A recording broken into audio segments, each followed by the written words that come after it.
Olá pessoal, tudo bem? Vamos então retomando as nossas aulas acerca do onomástico do direito empresarial. Lembrando que nós estamos dentro do assunto nome empresarial. No bloco passado eu ventilei com vocês dois tópicos, né? Para ser preciso, eu falei acerca dos princípios, dos mandamentos de otimização, né? E eu trouxe com vocês dois princípios. Eu falei do princípio da veracidade e do princípio da autenticidade, que é a mesma coisa. Em outras palavras, nós não podemos esquecer que o nome empresarial deve corresponder aí à atividade empresarial, ou seja, aquilo que eu estou de fato exercendo, ao produto que eu estou oferecendo, né? Ou até mesmo a própria pessoa que integra aquela determinada empresa, aquela determinada sociedade. Show de bola, né? Lembramos daí o nosso segundo princípio, que é o princípio aí da novidade. Em outras palavras, o nome empresarial, como ele é uma marca identificativa, ela deve ser um nome novo. Em outros dizeres, dentro daquele determinado ramo em específico, né? Então, nada obsta, como nós falamos, da atividade Bandeirantes. Bandeirantes pode ser aí Bandeirantes Energia, né? Bandeirantes, a gente pode falar de o canal do esporte, Bandeirantes Brinquedos. Tudo bem? Show de bola, sem grandes entraves. Fomos daí na proteção à atividade empresarial. E dentro dessa proteção, nós falamos aí do artigo 1166 e pontuamos para vocês que essa proteção ela é dada no Estado. Por quê? Porque a junta comercial ela tem natureza estadual. Lembrando, obviamente, que eu posso ampliar essa proteção se eu fizer um pedido nesse sentido. Ou seja, eu posso pedir que se amplie a proteção dada ao nome empresarial. Com base nisso, então, só recapitulando aquilo que a gente ventilou no bloco passado, quero começar com vocês esse bloco trazendo pelo menos outros dois tópicos. Um desses dois tópicos é justamente acerca do quê? Da alteração do nome empresarial. Gente, eu posso modificar o nome empresarial? Posso. Lembrando que essa modificação ela pode ser realizada, concretizada, materializada de duas maneiras. Eu posso realizar uma alteração de forma voluntária, onde eu mesmo demonstro, ou seja, exteriorizo essa minha vontade de modificação do nome empresarial, bem como a gente pode realizar essa modificação do nome empresarial de maneira coercitiva. Em outras palavras, a própria lei, em determinadas situações, ela impõe essa modificação. Ela impõe, em outras palavras, em outros dizeres, que essa modificação seja realizada. E uma dessas situações de imposição da própria lei, nós já ventilamos com vocês. Lembrando, obviamente, que eu quero trazer 5 hipóteses aqui, para a modificação, para a permuta do nome empresarial. Então, dentro desse tópico, a alteração do nome empresarial,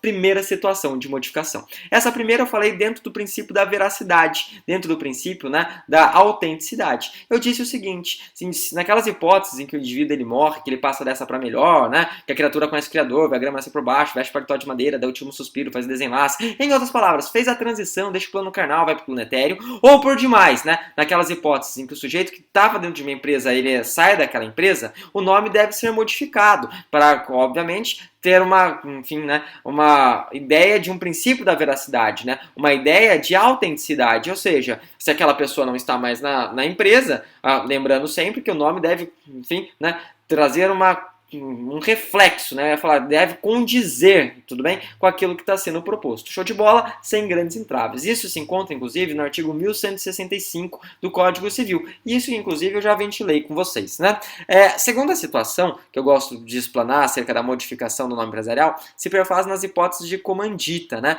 Comandita. Dentro da comandita, a gente sempre tem duas pessoas que são empresárias lá. A gente tem os comanditados e os comanditários. Lembrando que a diferença está justamente acerca da responsabilidade, Ou seja, quando eu falo de comanditado, comanditado, vocês lembram do quê? Das pessoas que estão ferradas. Essas pessoas, ou seja, comanditado, ferrado, eles respondem, de maneira solidária, limitada. E o que acontece? Se de repente, dentro dessas comanditas, houver a modificação, da atividade do empresário, ou seja, de comanditado para comanditário, obviamente, em razão também desse princípio da veracidade, desse princípio da autenticidade, a gente deve fazer a permuta do nome empresarial, Terceira situação.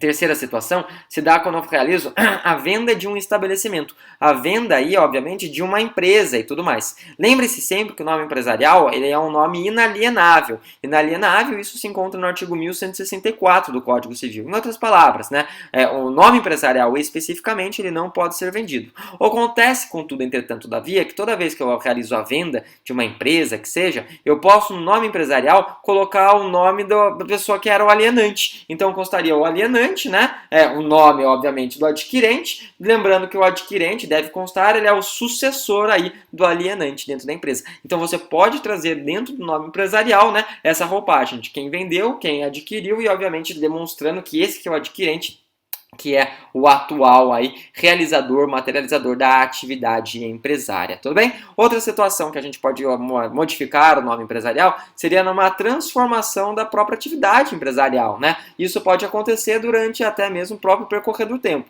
Se eu modifico a minha atividade empresarial e dou a ela uma nova roupagem, também em razão desse princípio da veracidade e da autenticidade, o novo nome deve ser aí redesignado, ou seja, deve ser modificado, né? E derradeiramente a gente pode falar da modificação nome empresarial, naquelas hipóteses em que surja, né, em que ecloda aí uma lesão a direito de terceiro, que eventualmente realizou o registro em primeiro plano. Lembre-se sempre que a gente trouxe esse instituto quando nós trabalhamos com vocês acerca da proteção do nome empresarial, né? Lembrando que nada obsta um indivíduo ele interpor uma ação anulatória de nome empresarial de outro que ele descobre que está exercendo essa atividade com um nome, com grafia similar, até mesmo sonoridade similar, né? São aqueles nomes empresariais homófonos, né? Homófonos tem justamente isso de mesma sonoridade. Show de bola! Terminamos assim a ideia da alteração do nome empresarial e a partir de agora eu quero falar do nome dos empresários. Falar do nome dos empresários em que sentido, prof? Eu quero falar do nome dos empresários, né? Distinguindo com vocês aqueles empresários que devem adotar a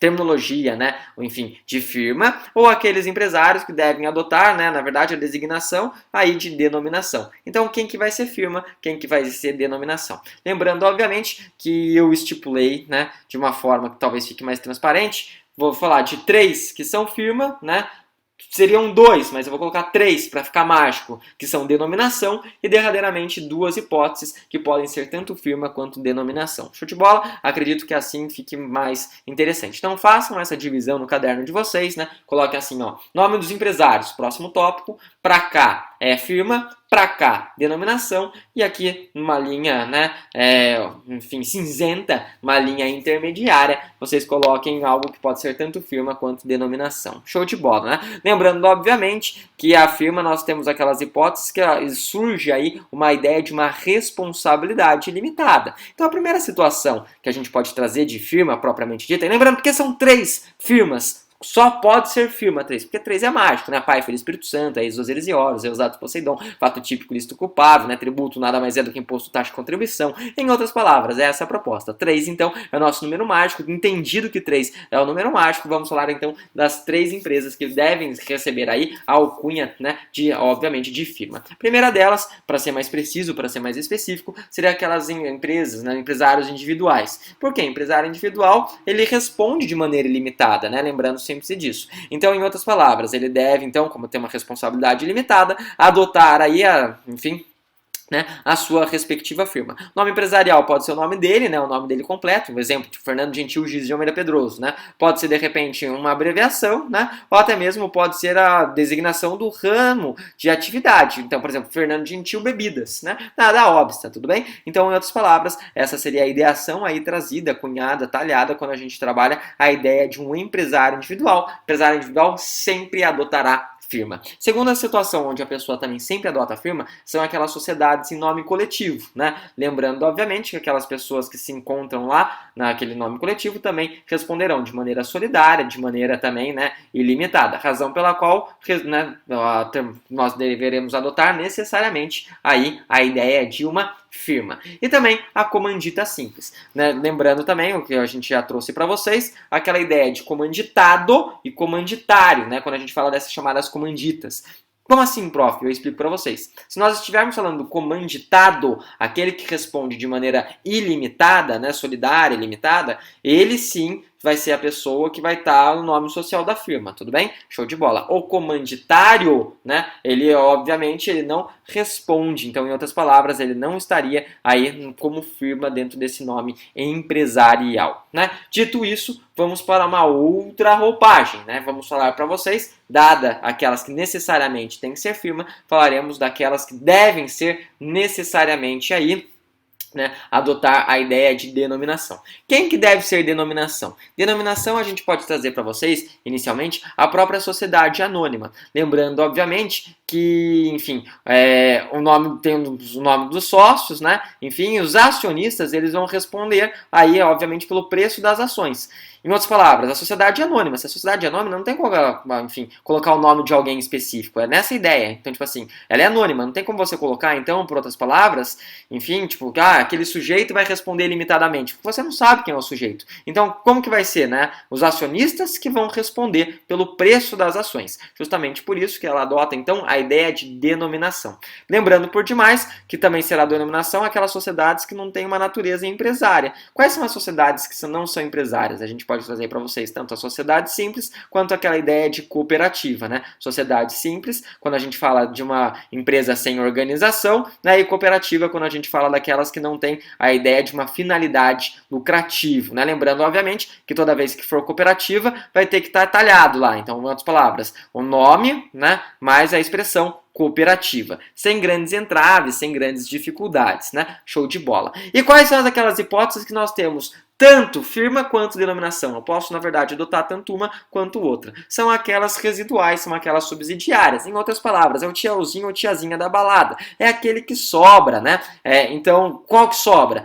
Por que tiozinho, tiazinha na balada? Aquele que está lá depois de altas canjibrinas, é o famoso código de binário, né? Dente sim, não, sim, que faz aquela bonita trave, né? Show de bola, prof, tô entendendo. Então, quais são os residuais que podem ser tanto firma quanto denominação? A gente pode trazer para vocês a ideia da sociedade limitada. Sociedade limitada, ela pode ser tanto firma quanto denominação. E, derradeiramente, a sociedade comandita por ações. Sociedade comandita por ações também seria, obviamente, né? Tanto firma quanto denominação. Em outras palavras, como que ficou o nosso gráfico? Se, né, colocado aqui, ficou assim, firma, a gente vai falar empresário individual, firma, né, por demais, sociedade nome coletivo, e por fim, firma comandita simples.